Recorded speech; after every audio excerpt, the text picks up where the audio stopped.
dimanche matin. C'est le combien aujourd'hui? 28. Dimanche 28 juillet, hein, c'est ça? Oui. Ok, nous partons au musée ce matin. Il paraît qu'il y a une exposition, kermesse ou je sais pas quoi. Bon, en tout cas, si ça concerne les Africains, ça sera bien. Ouais, je trouve que c'est bien d'aller voir ce qui se passe là-bas.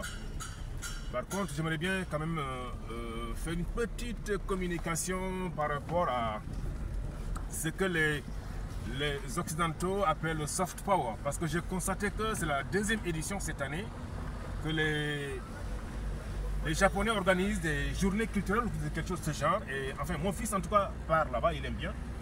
Mais, mon problème c'est que c'est des choses que nous on néglige, on ne tient pas compte de ça. Mais ne soyez pas étonnés que dans quelques années, est-ce que c'est bien clair? Oui. Ne soyez pas étonnés dans quelques années. Voilà, on peut passer maintenant. Que dans quelques années, nos enfants préfèrent plutôt le Japon que les États-Unis ou bien la France, parce que les Japonais sont en train de faire un travail formidable.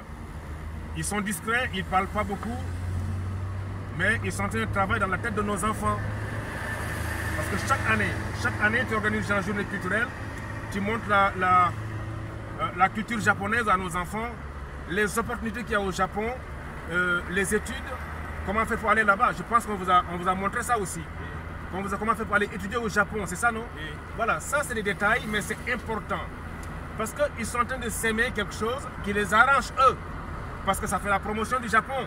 Ça montre la grandeur du Japon. Et je me suis dit, mais est-ce que nous, État africain, on ne peut pas quand même chaque année organiser ces genres de manifestations? Juste un exemple comme ça. Moi, Sénégalais, est-ce que l'État sénégalais ne peut pas, par exemple, organiser chaque année 72 heures du Sénégal, genre journée culturelle, on invite tous les enfants sénégalais, président à Ouagadougou, et les montrer la culture sénégalaise, la culture, enfin la géographie déjà, la culture sénégalaise, organiser des mbapat, des combats de lutte sénégalais, montrer le Sénégal, pour qu'ils comprennent, parce que beaucoup de nos enfants ne connaissent pas le Sénégal. Enfin, ils parlent là-bas, mais il y a la culture sénégalaise, ils ne le maîtrisent pas. Et demain, il ne faut pas s'étonner que les mêmes enfants insultent leur propre pays, soit des gens qui manquent de patriotisme. Et les gens s'étonnent pourquoi. Et parce qu'ils ne connaissent pas le pays, ils ne connaissent pas très bien. Ils savent que c'est des Sénégalais, ou c'est des Béninois, ou c'est des Burkinabés, mais ils maîtriseront mieux, plus la culture japonaise ou américaine ou française par rapport à la culture Mossi, Wolof, ou bien on va dire Wolof ou Bambara ou Peul. Et ça sera dommage. Il ne faut pas s'étonner qu'on ait des difficultés. Et ça, je pense que nous, Africains, souvent, on ne tient pas compte de ça. S'aimer, c'est ça pour que demain, ça porte des fruits. Et c'est la deuxième fois, en tout cas, c'est la deuxième édition. Il aime bien. Mam, qu'est-ce que vous apprenez là-bas? Le secteur les Japonais organisent là, qu'est-ce que vous apprenez là-bas? Parlez un peu plus fort, je veux comprendre. C'est quoi et quoi exactement? Principalement, on parle des mangas. Des mangas? Oui, oui. Les mangas, c'est genre dessin animé des Japonais. Oui, oui. C'est ça? Ça fait partie de la culture japonaise, quoi, c'est ça? Oui. Est-ce que tu connais le mbapat? Non, le mbapat, c'est le Sénégalais. C'est-à-dire qu'à un moment donné, c'est pour dire que bon, c'est bien de se battre pour tel ou tel combat, mais n'oubliez pas de s'aimer, de travailler dans la tête de nos enfants ce que nous avons de mieux, ce que nous avons de meilleur dans nos pays. Hein? Parler de Thomas Sankara, c'est bien, mais aller au-delà de Thomas Sankara. Par exemple, le Burkina Faso, beaucoup de gens ne savent pas qu'à un moment donné, le pays était divisé. Le Burkina, il y a une partie qui n'était pas burkinabé. Au temps de la Haute-Volta, une partie était donnée à la Côte d'Ivoire, je pense, une partie le Niger, une partie le Mali. Est-ce que vous êtes au courant de ça? Est-ce que vous étiez au courant de ça déjà? Vous avez appris ça à l'école? Oui. Oui, mais il y a beaucoup de gens, des adultes, qui n'ont pas allé très loin à l'école, qui ne sont pas au courant. Voilà. C'est pour dire que il faut qu'on travaille dans ce sens-là. Il faut qu'on travaille dans le sens du soft power. C'est ça que les Américains ont fait depuis très longtemps pour nous faire comprendre que tout est beau, tout est joli aux États-Unis et tout est bon. Il n'y a que l'Amérique qui compte. Ils sont même capables de tout faire. Ils sont capables de défendre même le monde. Ils sont capables de tout faire alors que non. La Covid nous a montré qu'il suffit qu'il y ait une sorte de virus comme ça, la Covid, pour que tout le monde, pour qu'on sache que quelque part nous sommes tous au même pied d'égalité. La France a fait pareil.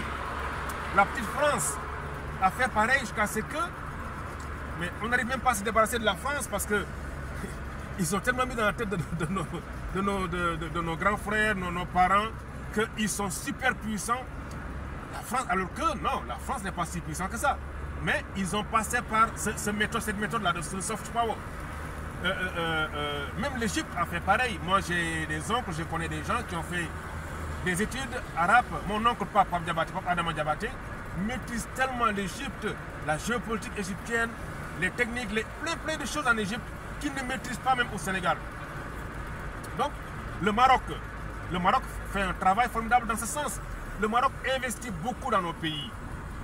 Le Maroc achète des sociétés, il y a des assurances. Donc bref, c'est pour dire que il faut que nous songions aussi chaque vacances d'organiser. Par exemple, l'État du Sénégal pourrait organiser ça, je pense quoi. Voilà, 72 heures du Sénégal.